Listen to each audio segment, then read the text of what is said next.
système de grande taille, complexe. Ok. Ok. Je dois accepter les gens au fur et à mesure que je parle. Ok. Attendez.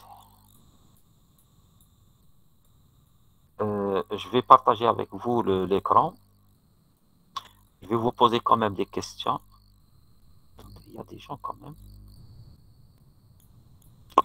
On n'a pas encore eu l'emploi du temps, à ma connaissance.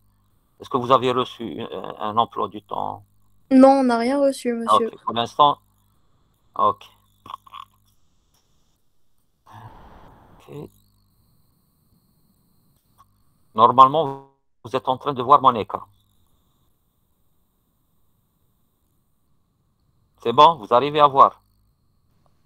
Non, pas encore. Ah, c'est bon. Pas encore. Ok, donc il y a toujours avec la latence entre la commande et la réalisation de la commande.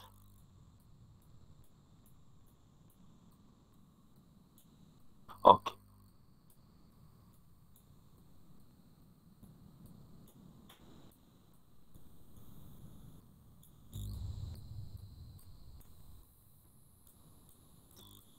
Vous arrivez à voir maintenant? Oui, monsieur. Qu'est-ce que vous voyez là? Plan du cours de génie logiciel. Ça, c'est le cours numéro 0, ok, dans lequel je vais vous expliquer ce que signifie le génie logiciel et à quoi. Enfin, c'est-à-dire, on va essayer de démystifier un tout petit peu les concepts pour pouvoir expliquer le plan du cours.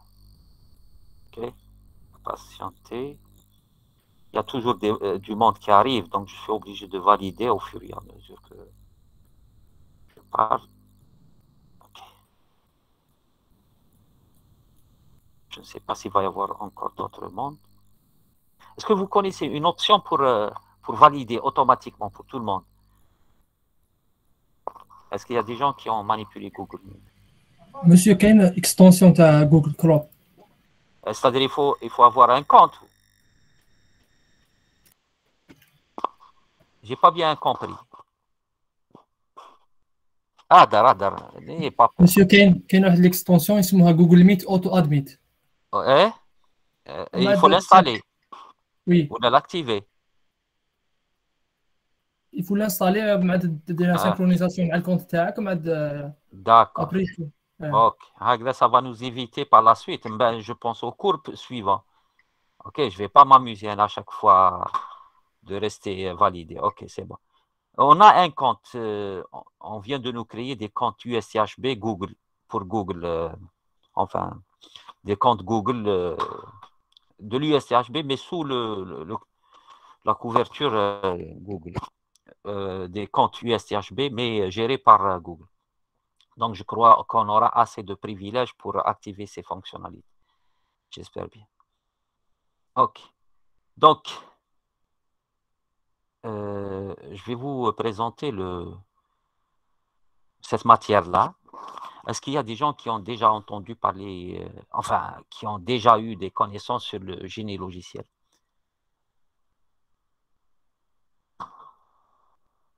Il y a deux mots, OK? Il y a deux mots dans le GL. OK? Il y a le génie, le mot génie, il y a le logiciel. Qu'est-ce que c'est un logiciel, à votre avis? C'est quoi un logiciel? Je vais vous dire pourquoi. OK, il y a des gens qui arrivent, donc je suis obligé. Attendez.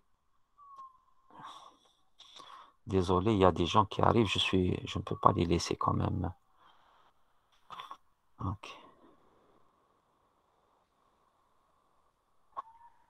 OK, je ne vais pas donc déclencher le mode présentation.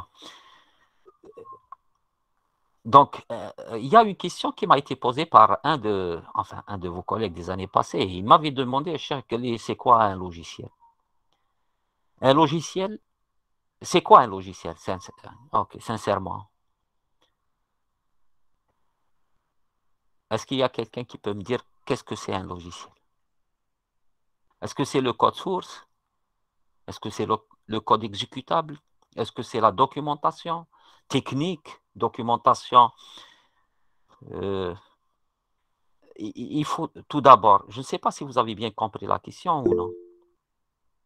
Le GL, ok, s'intéresse au développement de logiciels, au développement, je dis bien développement du logiciel, des logiciels.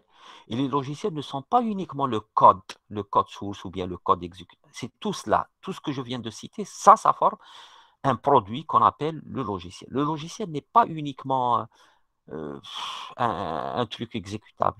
C'est aussi la partie conception, la documentation, le cahier de charge, le code source, tout ça forme un logiciel. Souvent, quand on n'a pas le code source, on parle de logiciel exécutable. Mais en réalité, c'est un produit. Hein. Faites attention. Un logiciel est un produit. Est-ce que vous avez compris cela? C'est un produit comme tous les autres produits, comme la voiture, c'est quelque chose qu'on développe pour le vendre. N'oubliez jamais ça. Ce n'est pas des produits artistiques que les gens développent ou réalisent pour se satisfaire eux-mêmes. N'oubliez jamais ça. Vous développez pour les autres. Est-ce que tout le monde a compris cela? Souvent, les informaticiens se comportent comme des artistes, donc ils développent pour se satisfaire eux-mêmes, pour se faire plaisir à eux-mêmes. Alors qu'en réalité, on est des prestataires de services. On est, en quelque sorte, entre parenthèses, des ingénieurs qui développent des produits pour les vendre à d'autres. Donc, la question qui se pose maintenant, je ne sais pas, est-ce que vous m'entendez? De temps à autre, quelqu'un me dit, me répond. Hein. Est-ce que développer un logiciel consiste uniquement à le programmer? Justement, pour vous expliquer la signification du GL, je suis obligé de me poser ces questions-là, de vous poser ces questions. Est-ce que développer, souvent les gens considèrent que développer un logiciel, c'est carrément la programmation. Beaucoup de gens, quand ils ont des problèmes à résoudre avec des moyens informatiques, ils passent directement à la phase de programmation. Peut-être en ayant un peu de temps à consacrer un peu au développement des algorithmes, rapidement, je dirais. Est-ce que vous m'entendez là? J'ai l'impression de parler à moi-même. Oui, monsieur. Okay. Et Mela répondait à mes questions. Ok, on n'est pas en face à face. Au moins, il me faut une certaine réactivité avec vous. Développer, vous êtes d'accord avec moi que développer, c'est pas programmer? Oui, monsieur. Qu'est-ce qu'il y a d'autre alors? Si vous me dites que développer, construire, produire un logiciel, c'est pas le programme. La partie conception, il faut étudier. À part la programmation, à part la conception, qu'est-ce qu'il y a d'autre? Est-ce que vous connaissez d'autres activités? Collecte de données. Très bien. Collecte des données de quoi? Sur quoi? Parce que collecte des données, ça peut, avec l'analyse des données ou data science, tout le monde s'est mis à parler maintenant de données. Mais de quelles données s'agit-il? Les données du problème. La première des choses, c'est collecter les données sur le problème à solutionner. Quelqu'un qui n'a pas compris un exercice à l'examen ne pourrait jamais le faire. Donc, la même chose, pour pouvoir solutionner un problème à l'aide de l'outil informatique, il faudrait tout d'abord le comprendre. Et vous n'êtes pas spécialiste de tous les domaines. Quand un comptable vous demande de lui faire un logiciel, vous ne connaissez rien de la comptabilité. Vous êtes obligé d'apprendre son domaine pour pouvoir lui développer une solution. Donc, vous devez collecter les données d'une manière... Ok, moi, je préfère utiliser le terme information. Les informations sur le domaine du problème. Ok?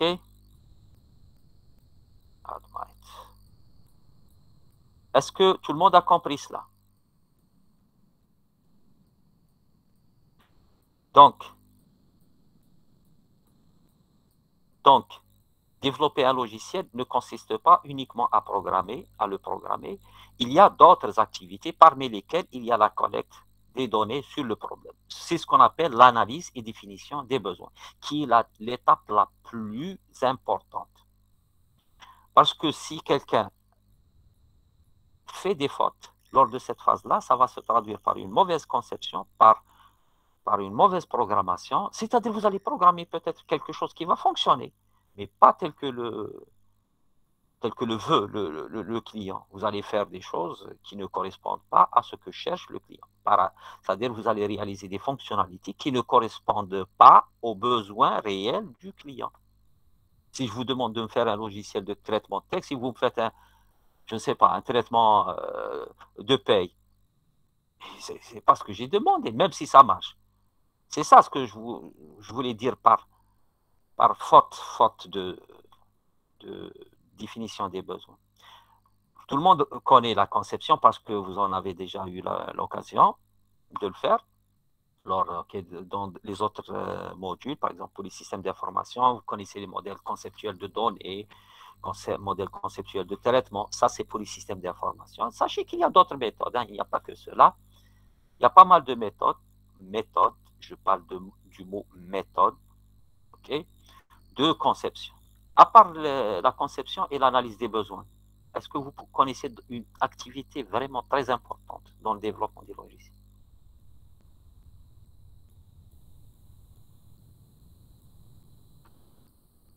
Ok. Est-ce que vous connaissez les tests des logiciels? Il y a toute une science, hein, qui s'appelle les tests des logiciels. Quand vous développez un logiciel, vous devez quand même le tester avant de le remettre à votre client, okay, ou à votre prof si vous faites un TP. Tester un logiciel consiste à faire quoi? Quelle est l'étape la plus importante dans le test des logiciels, à votre avis? Ok, j'essaie de connaître votre niveau, hein, seulement, hein, de connaître vos connaissances en matière de développement des logiciels.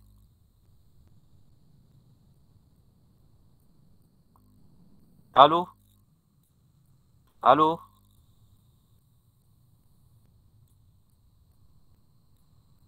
Résoudre le problème. Oui, pas non. Votre collègue vient de me dire résoudre le problème, ok? Résoudre le problème, ça c'est l'analyse des besoins, la conception et la programmation. Maintenant, vous avez développé la solution. Donc, tester un logiciel, c'est quoi? Essayer toutes les possibilités. Oui. Enfin, tester, vous savez ce que c'est tester un logiciel. L'étape la plus importante dans les tests, c'est choisir les jeux de test, les données de test. Ok, exécutez votre logiciel avec des données les plus proches des données réelles pour savoir si le logiciel fonctionne correctement. Oui, pas éviter les erreurs, c'est détecter les erreurs. Pas éviter. L'évitement, c'est une autre activité. Ça, c'est autre chose. Vous allez faire des tests de logiciel pour déceler, pour détecter les erreurs et chercher leurs origines, c'est ce qu'on appelle les fautes, pour les éliminer. Ça s'appelle l'élimination des fautes. Ça, c'est le but des tests. Donc, l'étape la plus importante, c'est comment choisir les jeux de test, les données de test, pour s'assurer que votre logiciel est conforme au cahier de charge que vous avez écrit par rapport aux besoins du client que vous avez recensé dans la première étape. Ça, c'est ce qu'on appelle les tests des logiciels. Donc, c'est comme pour les mécaniciens qui fabriquent des véhicules. Quand ils fabriquent un véhicule, ils le testent avant de le mettre sur le marché. Pourquoi? Parce que en cas d'accident, vous en êtes tenu responsable. Vous en serez tenu responsable. OK? La même chose. Est-ce que les logiciels peuvent causer des dégâts? Des dégâts matériels ou humains? Je ne vois pas. OK, parce que je ne peux pas changer. Oui. Donc, sachez qu'il y a des logiciels qui gèrent des avions, des véhicules, okay, des trains. Okay. Il y a des logiciels qui gèrent des installations industrielles. C'est tous ces logiciels auxquels on va s'intéresser dans le GL. Donc, en cas d'accident, vous en serez responsable, tenu responsable. Okay. Donc, il faut quand même faire beaucoup de tests. OK, pour les systèmes d'information, on ne passe pas beaucoup de temps à faire les tests parce qu'en cas de blocage d'un logiciel de gestion, ce n'est pas la catastrophe. On peut toujours remettre la machine en marche et chercher l'origine et la corriger. Maintenant, si un logiciel qui gère un avion se bloque ou se comporte mal, et ça va générer une catastrophe. Est-ce que vous pouvez par la suite ressusciter les bords?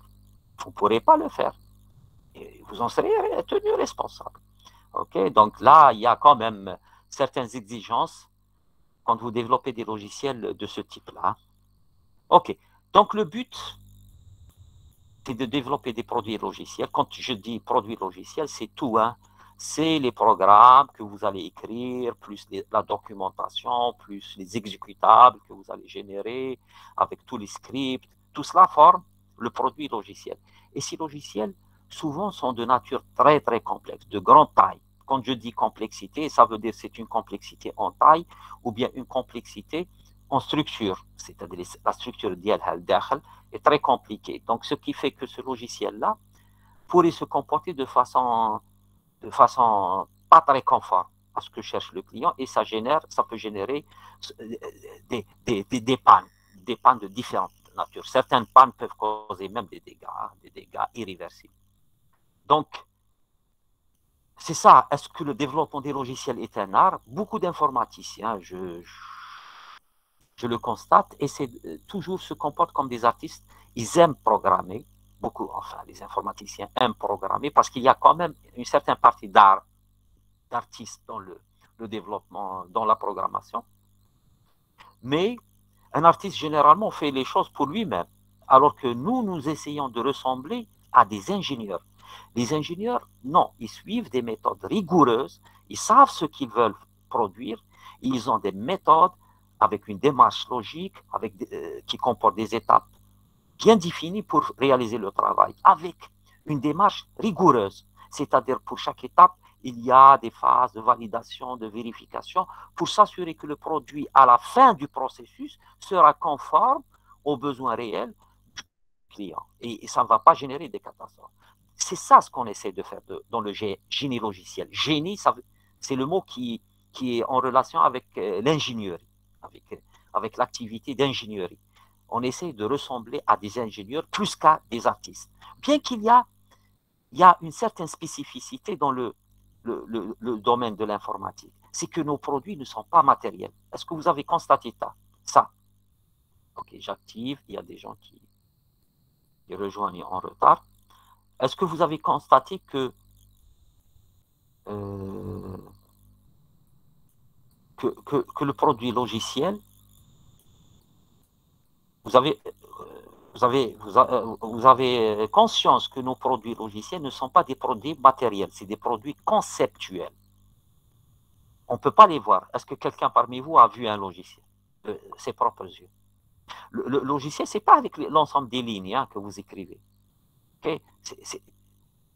C'est toute l'intelligence qui est derrière ces lignes-là. Okay? Le logiciel, ce n'est pas le disque dur sur lequel vous sauvegardez vos logiciels. Ça, c'est le support. Le logiciel, le programme que vous écrivez, c'est une propriété intellectuelle. C'est un produit purement immatériel, non tangible, que l'on ne peut pas toucher. Mais un processeur qui exécute ces instructions peut agir sur le monde physique. Il peut agir, non pas seulement sur les données, mais il peut même agir sur le monde physique en activant ce qu'on appelle les actionneurs, en utilisant les instruments d'entrée-sortie qui agissent sur le monde physique. Donc, le logiciel, sa spécificité, c'est qu'il n'est pas matériel. Et ça nous cause des problèmes pour faire de l'informatique une science de l'ingénieur. Le développement de logiciels n'est pas encore une activité d'ingénierie digne de ce nom-là par rapport aux activités des autres ingénieurs, génie civil, génie mécanique, génie électronique. Si vous les comparez par rapport à notre activité, on n'est pas encore à leur niveau de rigueur mathématique et rigueur de travail d'ingénieur. Le problème énorme dans le développement des logiciels, c'est que nos produits sont purement conceptuels et réalisés de façon manuelle. Je vous pose une question. Est-ce que vous connaissez des logiciels vous connaissez l'automatisation? Les voitures maintenant sont fabriquées dans des usines presque complètement automatisées. Tout le monde sait ça. Ok, je ne vois pas vos commentaires. Tout le monde est d'accord. Qu'est-ce qui a rendu l'automatisation des autres disciplines de l'ingénieur possible? Qu'est-ce qui a permis Maintenant, à la mécanique, à l'électronique, c'est l'informatique qui a permis d'automatiser les autres disciplines. Donc, les autres sont vraiment à un niveau d'automatisation très élevé. L'automatisation vous permet, maintenant, à la fabrication des véhicules, vous permet de fabriquer rapidement avec une qualité très, très importante et avec des coûts très réduits. L'informatique a permis de révolutionner les autres disciplines. Mais est-ce que l'informatique a permis de révolutionner l'informatique elle-même, le développement de logiciels? Est-ce que le développement de logiciels est automatique ou manuel? C'est ça la question que je vous pose. J'essaie seulement d'attirer votre attention sur des vérités vraiment futiles, mais auxquelles les gens ne font pas attention. Donc, on a aidé les autres à s'automatiser, mais on n'a pas pu nous aider nous-mêmes. À votre avis, quelle est la discipline qui pourrait permettre à l'informatique d'être automatisée? Okay. Dans le cadre du GL, enfin de l'informatique d'une manière générale, l'IA, l'intelligence artificielle, pourrait apporter quand même un certain... Ok, mais pas seulement ça, faites attention. Dans le GL, on s'intéresse à tout, hein, à toutes les disciplines. Hein. On s'intéresse au développement des systèmes intelligents, des systèmes communicants, des systèmes réactifs, des systèmes d'information. Je viens de vous répondre hein, en quelque sorte à la première question, qu'est-ce que c'est le GL? Le GL s'intéresse à automatiser le développement de logiciels. C'est ça le but ultime du GL. On essaye de mettre en action tous les mécanismes, tous les outils, tous les langages, toutes les méthodes qui vont nous permettre d'automatiser ou bien de tendre vers cette automatisation. Pourquoi? Pour faire des logiciels de très bonne qualité, rapidement, avec des coûts très réduits. Est-ce que tout le monde a compris ça? C'est ça. C'est comme dans les autres disciplines de l'ingénieur. Dans les autres domaines de l'ingénieur, qu'est-ce qu'il cherche à faire? Il cherche à automatiser, à aller vite, et pour réduire les coûts et produire beaucoup, produire avec une qualité très élevée. OK? Donc, c'est ça. Mais le problème, c'est que en informatique, nos produits ne sont pas matériels. On ne les voit pas. Ou c'est l'être humain qui les crée. Développer un logiciel est un processus créatif et itératif. Créatif, créatif. Donnez-moi le terme en arabe. Il faut me le donner hein, en arabe. Vous avez bien compris. Pour fabriquer une pièce mécanique, on la fabrique en utilisant la main. Bien sûr, il y a une certaine conception, une image que l'on va dessiner sur un bout de papier ou une autre personne pourrait venir et fabriquer la pièce, okay, l'usiner. Est-ce qu'on pourrait faire ça? L'ibda' al-khallaq, oui, bien. Enfin, l'ibda' c'est la créativité, oui. C'est en quelque sorte, vous allez créer une idée dans votre tête, vous allez essayer de la concrétiser, non pas sous forme d'un matériel, mais sous forme d'un ensemble d'instructions. Et cela ne peut se faire que par le biais d'un être humain. Donc, c'est un processus créatif qui demande de la créativité de l'être humain. Jusqu'à maintenant, on n'a pas encore connu le processus mental, le cognitif, qui vous permet de générer le code à partir de vos têtes. Hein. Le jour où vous arriverez à comprendre comment vous pouvez solutionner, trouver un algorithme, vous pourrez le programmer. Le processus, si vous arrivez à le maîtriser, à le comprendre, comment vous arrivez comment vous êtes intelligent, comment l'être humain est intelligent, capable de, à partir d'un texte, un exercice, il peut générer l'ensemble des instructions qu'on appelle l'algorithme. Le jour où on comprendra le processus qui nous permet de faire ça dans nos têtes, de façon innée, de façon incontrôlée, de façon autonome. Nos têtes, nos cerveaux arrivent à le faire de façon purement indépendante de notre volonté. Hein. Okay? C'est comme la vision. Est-ce que vous pouvez contrôler votre vision? Est-ce que vous pouvez décider de ne plus voir? Ok, sans vous faire du mal, hein, bien sûr. Vous pouvez pas. Vous pouvez vous arrêter de parler, mais vous ne pouvez pas maintenant vous arrêter de voir, parce que c'est un processus indépendant dans vos têtes de votre volonté. La même chose, quand vous pensez à un problème, vous essayez de le solutionner, vous ne savez pas comment vous calculez, enfin, à l'intérieur de vos têtes, comment vous calculez, vous faites les calculs symboliques pour trouver l'algorithme. Eh oui, c'est ça. Votre collègue vient de me donner comment automatiser. Donc, il faudrait comprendre les processus mentaux, cognitifs dans vos têtes qui vous permettent d'être intelligent. Le jour où vous arriverez à le faire, vous pourrez donc écrire des algorithmes qui produiront d'autres algorithmes. Pour l'instant, les seuls algorithmes qui génèrent d'autres algorithmes, c'est qui? C'est quoi? Vous connaissez quand même. Il y a des logiciels capables de manipuler un tout petit peu les logiciels pour les altérer. Comment on appelle ces logiciels? il y a quand même une petite catégorie de logiciels qui manipulent qui sont auto-reproductibles. Non, mais les scripts, les virus. Les virus, vous connaissez les virus? Ils sont capables de se reproduire, de changer un tout petit peu leur... OK? Mais c'est pour faire du mal, ou ils sont orientés vers des tâches bien spécifiques. OK? Pour l'instant, il n'y a pas un logiciel capable de prendre un texte, un exercice, et de générer à partir de ce texte-là l'algorithme. Le jour où on fera ça, on n'aurait plus besoin d'informaticiens, de beaucoup d'informaticiens. Pour l'instant, on a besoin des informaticiens, parce que le processus est toujours manuel. C'est pourquoi il y a une forte demande pour les informaticiens. Parce que le travail de développement se fait toujours de façon manuelle. Bien qu'il y a des outils, bien qu'il y a maintenant des outils, il y a des méthodes, il y a des langages, vous allez voir dans le GL, c'est ce qu'on essaie de faire, de développer tout cela pour rendre le travail plus automatique, plus rapide, plus performant. Donc c'est ça le GL, c'est les choses auxquelles on va s'intéresser. Ok, je vais agrandir la page, je crois qu'il n'y aura plus de personnes qui vont se connecter. Ok. Vous pouvez m'arrêter, Ajma'a. N'hésitez pas à m'arrêter. Est-ce que vous m'entendez? N'écrivez pas parce que je ne vois pas vos commentaires quand je suis en mode...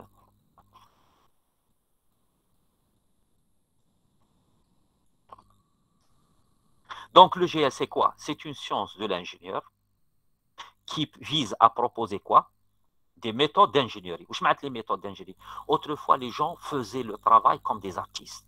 Donc, ils demandaient à leurs clients ce qu'ils cherchaient comme solution, comme logiciel. Ils s'attaquaient directement à la programmation. Ce qui causait des problèmes, c'est-à-dire ils produisaient des logiciels qui n'étaient pas performants, qui n'étaient pas valides par rapport aux besoins du client, qui étaient peu fiables, avec beaucoup de bugs, pas forcément bugs d'exécution, mais des bugs logiques. Ok, il y a des gens qui arrivent toujours en retard. Pardon, je continue toujours à l'ancienne manière. Donc, les gens s'attaquaient au problème directement par le biais de la programmation. Et ça, c'était mauvais. Donc, il n'y avait pas de méthode. C'est-à-dire, on ne voyait pas les gens, au départ, n'appliquaient pas un processus avec plusieurs étapes, où chaque étape comporte plusieurs activités de développement. Les gens ne voyaient qu'une seule activité qui est la programmation. Et peut-être consacrer un tout petit peu de temps à la partie conception, ce qui n'était pas vraiment très performant en matière de production de logiciels fiables ou sûrs ou maintenables. OK? Donc, le GL est venu justement pour proposer des méthodes, pas de conception, d'ingénierie, analyse des besoins, conception, programmation. Dans la programmation, on a proposé plusieurs façons pour programmer. C'est ce qu'on appelle les techniques de programmation. Dans l'ingénierie des données, des besoins, ce que votre collègue tout à l'heure avait appelé données du problème, c'est ce qu'on appelle, nous, les besoins du client, les besoins du logiciel. Donc, il y a aussi plusieurs façons pour récolter ces données-là, pour les analyser, pour les valider. En matière de conception, vous connaissez déjà 2 techniques de conception. Est-ce que vous pouvez me les citer? Vous pouvez écrire les commentaires comme vous ne voulez pas parler.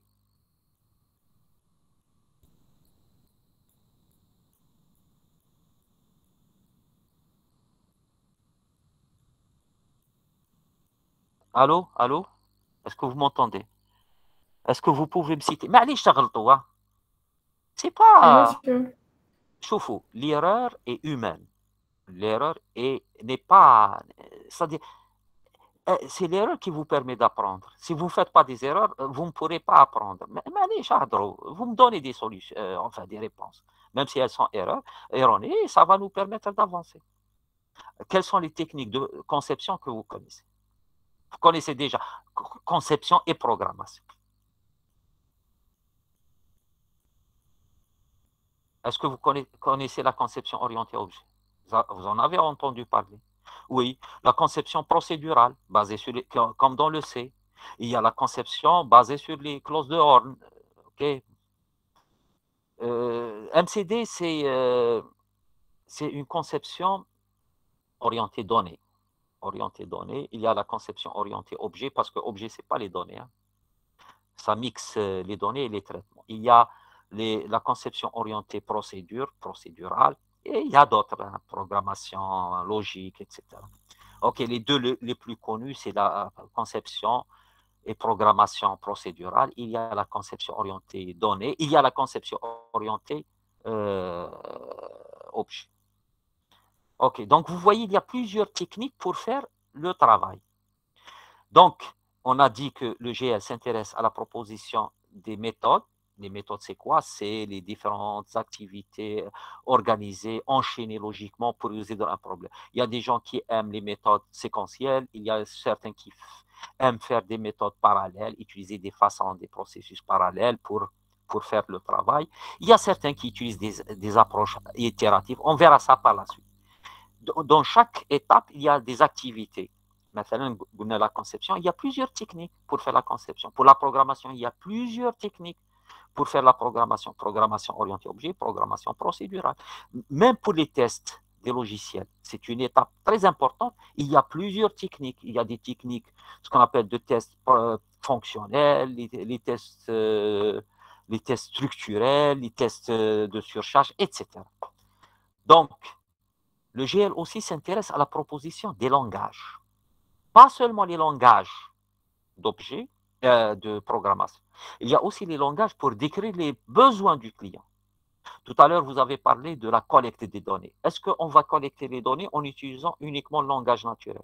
Est-ce que vous connaissez un langage, à part le langage naturel, le français ou l'anglais, l'arabe? À part ces langages-là, est-ce qu'il y a d'autres langages qui nous permettent de récolter les besoins du client pour décrire les fonctionnalités futures de notre logiciel? Est-ce que vous connaissez des langages? C'est juste pour savoir ce que vous connaissez. Hein.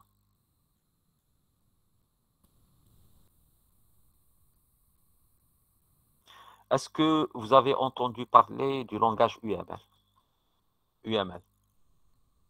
Donc, UML est un langage qui propose des diagrammes pour récolter. Allez, on utilise le graphique. Chauffe, si quelqu'un vient vous demander de lui fabriquer une pièce, il peut passer toute une journée à vous expliquer la forme, les dimensions de la pièce. Mais il n'y a pas mieux qu'un dessin. Il n'y a pas mieux qu'un dessin pour vous présenter la pièce. Avec un petit dessin, vous allez directement comprendre. Certes, vous aurez peut-être besoin de quelques phrases pour compléter la description, mais généralement, un dessin, un diagramme vous permet de bien comprendre. La même chose, on essaye de faire, de ressembler aux autres techniques d'ingénieurs en utilisant nos propres diagrammes, bien sûr, pas les diagrammes dessins industriels, mais nos propres diagrammes appropriés pour l'informatique. Donc, on essaie. Il y a aussi des diagrammes, il y a aussi d'autres langages plus ou moins formels, mathématiques. Hein. Par exemple, dans les systèmes critiques, il y a ce qu'on appelle les réseaux de Petri, il y a les automates qu'on utilise pour faire... C'est des langages, hein, c'est des langages qui sont très utilisés dans ce domaine-là. Donc, il y a les langages de programmation, il y a les langages de conception, etc. Dans le GL aussi, génie logiciel, on va s'intéresser aussi au développement des outils. OK? On n'aura pas le temps d'arriver à ça, mais les outils sont des instruments qui vous permettent d'automatiser les tâches. Par exemple, au lieu d'écrire à la main un cahier de charge, on peut le faire avec des éditeurs de texte appropriés, avec des analyseurs. Par exemple, pour programmer, ça serait bien d'avoir des outils qui vous permettent d'écrire, de corriger les erreurs de programmation immédiatement, qui vous donnent les help. Ça serait bien même d'avoir des outils qui vous permettent de générer le code source à partir des diagrammes de conception. Tout cela vous permet d'aller vite dans le travail et d'éviter de faire des erreurs. OK, il y a ce qu'on appelle l'évitement des fautes, il y a l'élimination des fautes. L'évitement des fautes, plus vous utilisez les outils, plus vous allez éviter de faire des fautes. Maintenant, il y a des outils qui vous permettent d'éliminer les fautes, c'est-à-dire de les rechercher, de les éliminer. C'est ce qu'on appelle les outils de test de logiciels. Je ne sais pas si vous avez entendu parler de JUnit. Enfin, il y a des packages qui viennent avec le Java ou avec d'autres langages pour faciliter les tests des logiciels que vous écrivez. Donc, j'ai dit que le GL, c'est une science de l'ingénieur qui vise à proposer les méthodes d'ingénierie, les techniques, les langages et les outils pour développer des logiciels, des produits logiciels. Tout cela, ce n'est pas pour fabriquer des avions, pour fabriquer des voitures, mais c'est pour produire, pour construire des logiciels. Pas n'importe quel logiciel, de bonne qualité. On va voir quelles sont ces qualités par la suite. OK, vous me suivez là? Donc, c'est pour produire des logiciels de bonne qualité. La moindre des choses, il faut que ces logiciels soient fiables, bien sûr. Dans les meilleurs délais. Il ne faut pas faire un logiciel en 30 années. Il faut le faire dans les délais exigés par le client, avec les moindres coûts possibles. C'est comme pour les autres ingénieurs. Quand ils fabriquent de façon à minimiser les coûts. Parce qu'il y a un marché avec une forte compétition, avec une concurrence très sévère. Vous devez vendre vos logiciels. Et pour les vendre, il faut qu'ils soient de bonne qualité, produits immédiats dans les plus brefs délais et avec les moindres coûts possibles.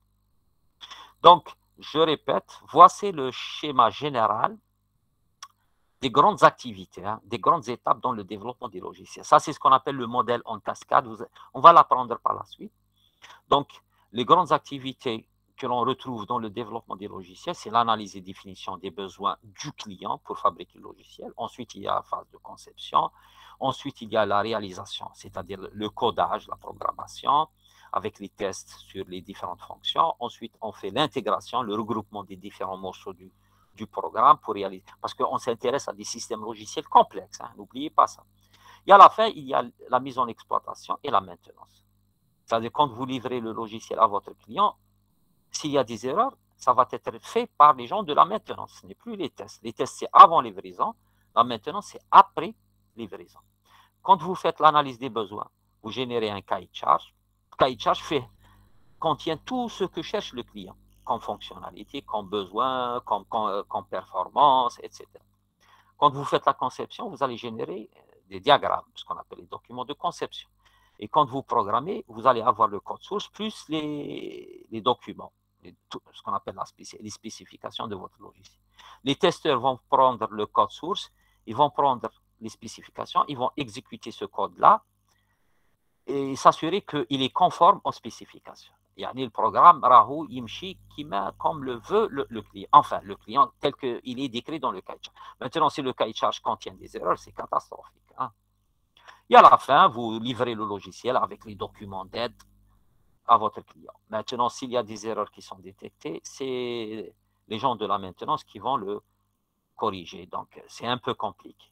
Les développeurs ne sont pas forcément les gens de la maintenance. Est-ce que vous avez des questions? Allô? Ok, j'avance alors. Je ne sais pas s'il y a des questions. Donc, l'objectif, c'est quoi? Voici les objectifs de notre cours. On n'a pas assez de temps pour faire tout. Je vais me baser, ok, je répète, je vais me baser sur les deux premières étapes, analyse des besoins et la conception. Ok, un tout petit peu de la conception. La programmation, vous l'avez déjà faite, vous êtes en train peut-être de voir d'autres paradigmes de programmation. Ok, les tests, vous n'avez pas assez de temps. Ok, les gens de EASY, ils ont un autre module qui porte sur les tests uniquement, c'est le GL3. Ok, vous n'avez qu'un seul module, donc j'essaierai de vous couvrir les deux premières étapes les plus importantes, analyse et conception des logiciels. Ok, donc le but, les compétences que vous devez acquérir à la fin de ce module-là, de cette matière-là, c'est acquérir les concepts de base du génie logiciel en termes d'objectifs de qualité, de coût et de délai. Vous devez comprendre ce que c'est le GL. Ça, c'est l'objectif du premier chapitre. Ensuite, vous devez aussi comprendre les étapes d'un cycle de vie d'un logiciel. Les logiciels, c'est en quelque sorte, c'est une entité vivante. Donc, elle naît, cette entité naît avec la commande du logiciel et elle meurt quand vous l'abandonnez. Quand vous abandonnez un logiciel, vous êtes en train de le mettre à mort. OK? Et entre la commande du logiciel et la mise à mort du logiciel, il y a des étapes par lesquelles il passe. Ça, c'est ce qu'on appelle les cycles de vie du logiciel. Il y a plusieurs modèles pour les cycles. On va les voir aussi.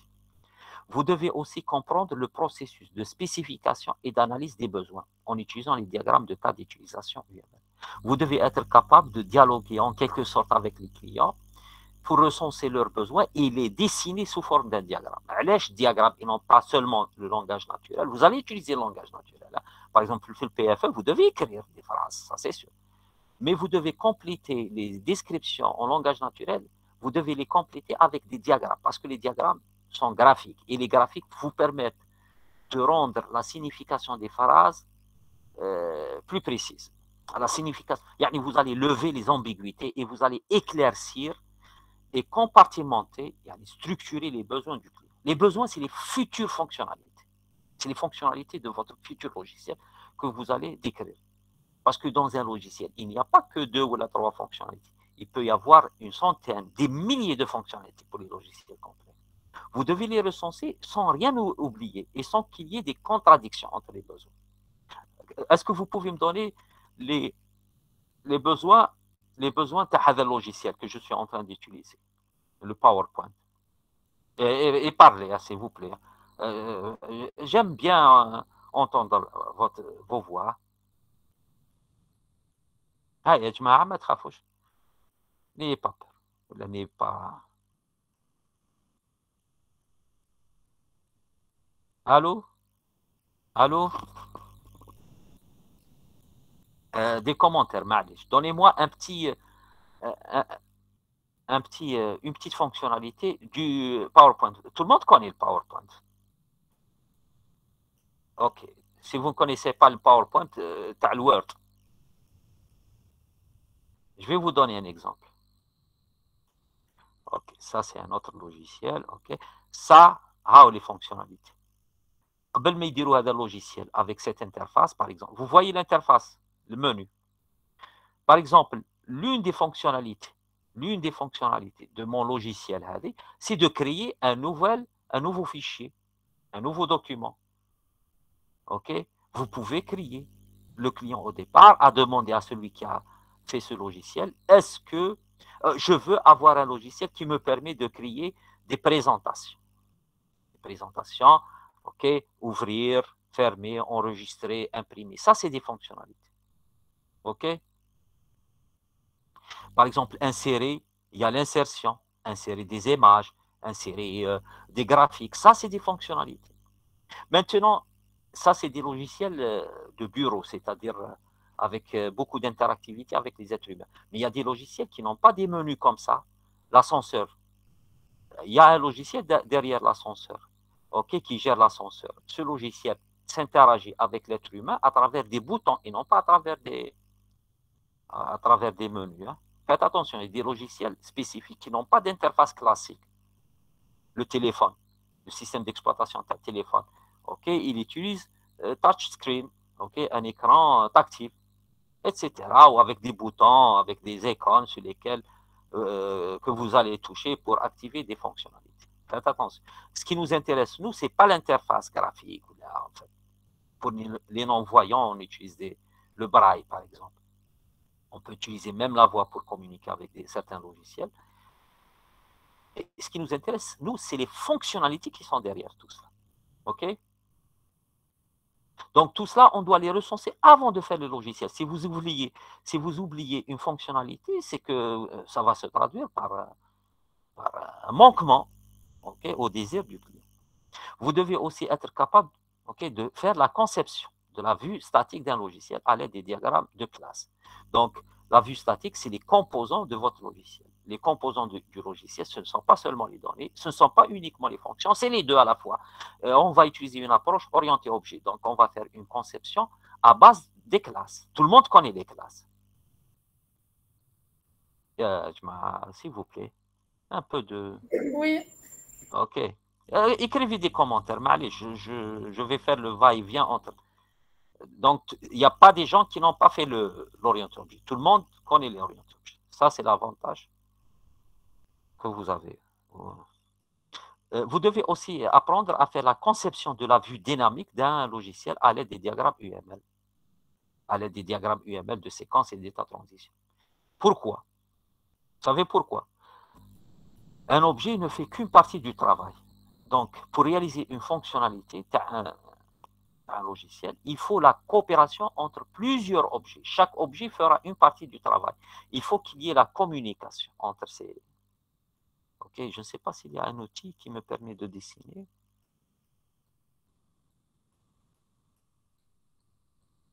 Ouais.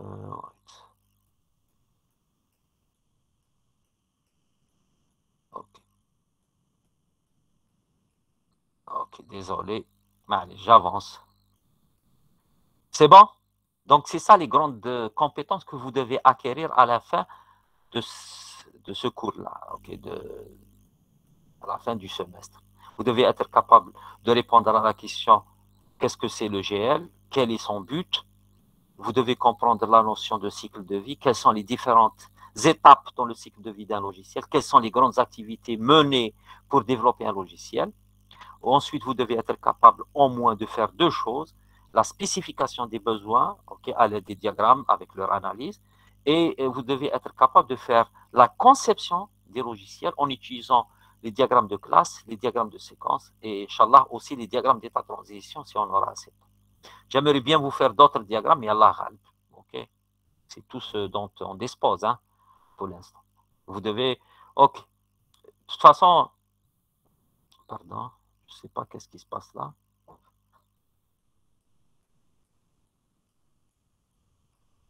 Ça c'est bloqué. Est-ce que vous arrivez à m'entendre? Puisque j'ai lancé le tableau. On vous entend, monsieur. Ok. Parce que tout à l'heure, il y avait un petit problème. Je ne sais pas. Ça c'est bloqué, je ne peux plus avancer. Peut-être que quand j'ai lancé le tableau blanc,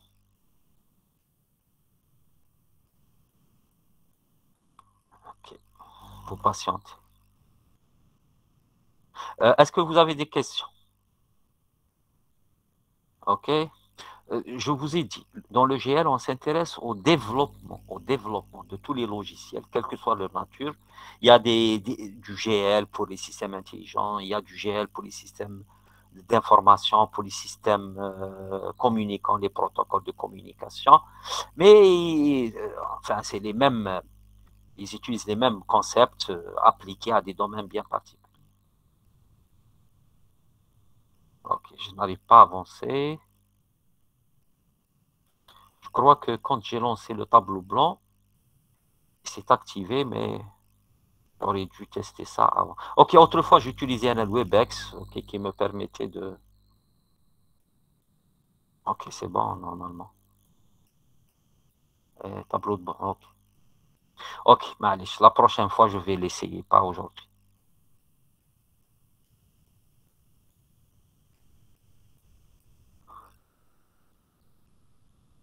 Avec le WebEx, c'est plus simple, mais la RALB, on n'a plus nos comptes WebEx.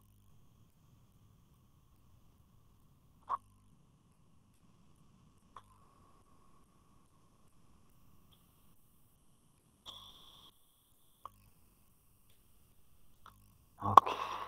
Je ne vais pas tarder, hein, de toute façon. Hein. Il me reste 2 transparents. Bah, je vous laisse partir. C'est juste une prise de contact. Vous êtes combien dans la section, s'il vous plaît? Je n'arrive, On n'a pas encore les listes, monsieur. approximativement. 120, 115. 120. Une brigade. Oui, l'année passée, c'était 120. 120. C'est pas pédagogique, de toute façon. Hein. Ça, c'est pas le système LMD. Ça, c'est autre chose.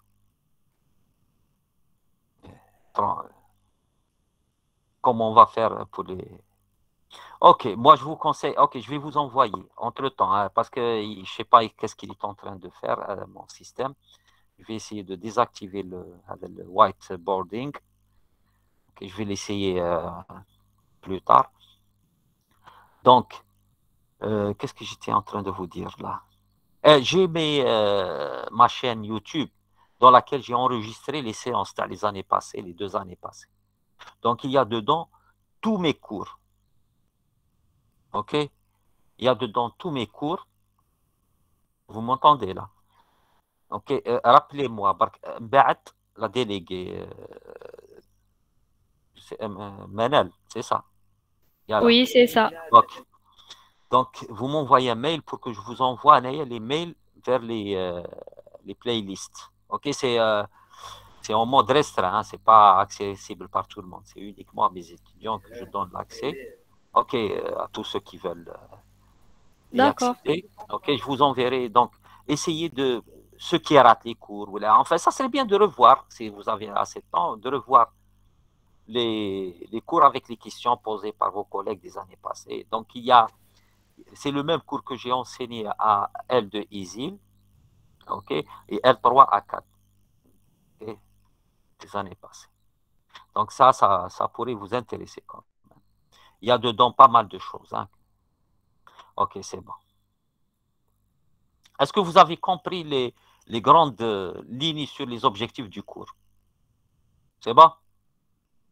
Oui, monsieur. Oui. Okay. Voici le plan du cours. Donc, le chapitre 1, OK, ça ne veut pas manquer. Ah. Attendez.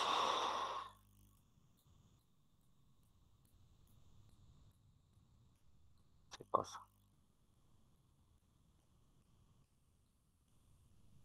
Patientez.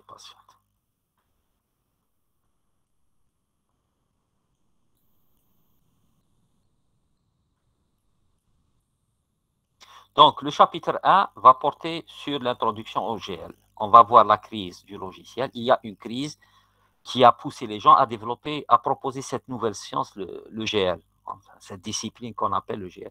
Il y a eu une grande crise de logiciel qui existe toujours. Hein. Je vais vous l'expliquer la prochaine fois, Inch'Allah. Donc, qui a poussé les gens à proposer cette discipline qu'on appelle le GL. On va revoir la définition du GL. Donc, je vous ai déjà donné la définition, mais on va la voir avec une deuxième définition. On va voir quelles sont les bonnes qualités des logiciels. Donc, vous allez voir qu'il y a des qualités internes, des qualités externes. Il y a des qualités, les bonnes qualités qui intéressent le client. Il y a des qualités qui intéressent le client, le développeur. Donc, il y a des qualités internes, techniques. Il y a des qualités externes, okay, du produit. On va voir les différents modèles de cycle de vie. Ça, c'est une grosse partie. Hein. Ensuite, on va voir l'analyse et définition des besoins. Un chapitre qui porte sur la définition, les techniques pour définir les besoins, comment écrire un cahier de charge. Ça va vous servir aussi pour la préparation du PFE. Dans le chapitre 3, OK, tout ce qui est en gris, ça veut dire que je pourrais ne pas le présenter. Allez, c'est à cause du temps. Donc, il se peut que je vous explique l'UMR rapidement pour passer au diagramme de cas d'utilisation et le diagramme d'activité. Maintenant, si je vois qu'on a assez de temps, je pourrais vous faire toute une séance sur le langage UML. Sinon, je passerai directement au chapitre 4 qui porte sur les diagrammes de cas d'utilisation. Ensuite, maintenant, la conception, c'est les diagrammes de classe et d'objets. Je pourrais directement vous présenter ça, mais maintenant, si je vois qu'il y a assez de temps, je pourrais vous consacrer tout un cours sur la conception des logiciels. Orienté objet, avec l'approche orientée objet, en critiquant l'approche procédurale, en vous expliquant le paradigme orienté objet. OK? Cela tout dépend de la disponibilité du temps. Hein. Sinon, je passerai directement au diagramme de classe. Parce que là, il se peut que les parties en gris, je ne vais pas les présenter parce que vous avez déjà fait un peu de programmation orientée objet. Donc, vous connaissez ce paradigme. Je passerai directement à la description de la conception statique en utilisant les diagrammes de classe et d'objet. Et à la fin, je présenterai la vue dynamique, c'est-à-dire les diagrammes de séquence et les diagrammes d'état transition. Ceux qui sont intéressés, qui veulent avoir plus de détails, il y a mon livre, Introduction à l'analyse et conception des logiciels avec UML. Donc, il y a dedans tous les détails, si vous voulez. Sinon, il y a aussi la playlist de YouTube qui contient mes cours des années passées. Ça pourrait aussi vous aider c'est-à-dire, vous pourrez y trouver des informations peut-être supplémentaires. Parce que les gens, quand ils posent des questions, ça vous pousse à répondre, donc à expliciter encore plus les détails. OK? C'est ça l'avantage. Des fois, on se trouve avec des étudiants assez assidus qui posent des questions, donc qui vous forcent à expliquer des choses que vous n'expliquez pas souvent dans les cours, vu les contraintes de temps. OK? Donc, des fois, les étudiants vous poussent à expliciter bien les choses. Hein. OK? Est-ce que vous avez des questions avant que je m'arrête? Normalement, je ne sais pas s'il y a la possibilité d'enregistrer les séances. Tout à l'heure, votre collègue m'avait dit qu'il y avait une extension de Google Meet. Je vais essayer de la placer. Sinon, il y a le Google, ma playlist hein, qui contient les cours. Pour ceux qui ratent les cours, hein, ils peuvent toujours les consulter. Est-ce qu'il y a des questions? Est-ce qu'il y a des questionnements? Est-ce que vous avez compris sur quoi porte le GL? Donc, je répète une dernière fois, ce qui nous intéresse dans le GL, c'est les méthodes de développement, c'est les techniques de développement, les activités de développement, surtout, la définition des besoins, ce qu'on appelle la spécification des besoins, la conception. On s'intéresse aussi à la programmation et on s'intéresse beaucoup aussi aux tests, sauf que les tests, on n'a pas assez de temps pour les voir. Vous n'avez qu'un seul cours par semaine, donc au total, vous avez une douzaine de cours. Okay. Mais généralement, un informaticien devrait connaître le test des logiciels. Autrefois, avec les ingénieurs, on les faisait. Quand il y avait le système d'ingénierie, on faisait les tests de logiciels. Le cours comportait toute une partie sur les tests de logiciels. Vous n'avez pas eu. Mais plus tard, peut-être avec la mise à jour des cahiers de charge, enfin pour les promotions suivantes, peut-être ils auront l'occasion de voir ça. Parce qu'il va y avoir des changements de cahiers de charge. Est-ce que vous avez des questions? S'il vous plaît, est-ce que si vous n'avez plus de questions, vous pouvez partir, on s'arrête là. Avant cela, donc vous m'avez dit que vous avez 120. Ok, par la suite, selon l'emploi du temps, peut-être on va garder le même lien pour faire les séances. Parce que Google Meet, nous permet de garder le même lien pour faire nos réunions. Ce n'est pas la peine de générer d'autres liens de Google Meet. Je vais voir comment enrichir tout cela. Ok. Si vous n'avez pas de questions, vous pouvez partir. Au revoir. Merci, monsieur. Au revoir. J'entends. Au revoir, monsieur. Au revoir.